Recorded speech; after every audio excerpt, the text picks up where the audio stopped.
चुकी है। 4 युगों में से 3 युगों में परशुराम का जिक्र है, उनकी बातें हैं। लेकिन ये बहुत इंटरेस्टिंग पार्ट है कि कैसे जो पिनाका उनका जो धनुष था जो शिव जी ने दिया था, वो 21 बार उन्होंने क्षत्रिय विहीन किया, क्योंकि उनके पिता को मार दिया गया था तो क्षत्रियों से नाराज हो गए थे। अब क्षत्रियों से नाराज होकर वो क्षत्रियों पे भारी क्यों पड़ रहे थे, उसके पीछे भी एक कहानी है। तो हर चीज का ना लॉजिकल एक्सप्लेनेशन है हमारे पास, कि उनके जो पिता थे वो तो ऋषि थे, लेकिन उनकी जो माँ थी वो क्षत्रिय थी, रेणुका नाम था उनका। जमदागिनी उनके पापा का नाम था, रेणुका उनकी मदर का नाम था। तो रेणुका जी जो थी वो क्षत्रिय परिवार से, इसीलिए वो ऋषि भी थे और वो उनमें क्षत्रिय ब्लड लाइन भी था। तो 21 बार क्षत्रिय विहीन करते करते वो भूल गए कि 21 बार हो गया।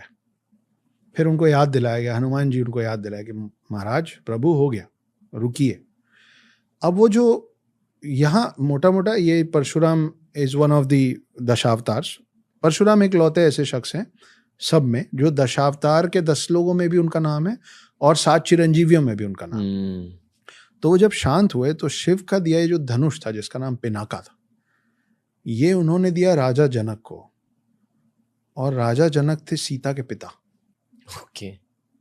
और उसकी प्रत्यंचा जो पीछे वो डोरी लगती है उसको उतार दिया उन्होंने कहा कि जो इसकी प्रत्यंचा चढ़ा लेगा वो सही वर होगा। ये बोल के वो चले गए महेंद्र पर्वत में तपस्या करने। सालों साल बीत गए, क्योंकि त्रेता युग जो है, जो सेकंड युग है, ये भी एक कंफ्यूजन है। मुझे बड़ा आश्चर्य हुआ कि लोगों को लगता है कि सतयुग है, फिर द्वापर है, फिर त्रेता है, क्योंकि डी और टी त्रे सुन के थर्ड लगता है। तो त्रेता युग की शुरुआत में जो पहले अवतार हैं वो परशुराम, और त्रेता युग के जो आखिरी अवतार हैं वो राम है।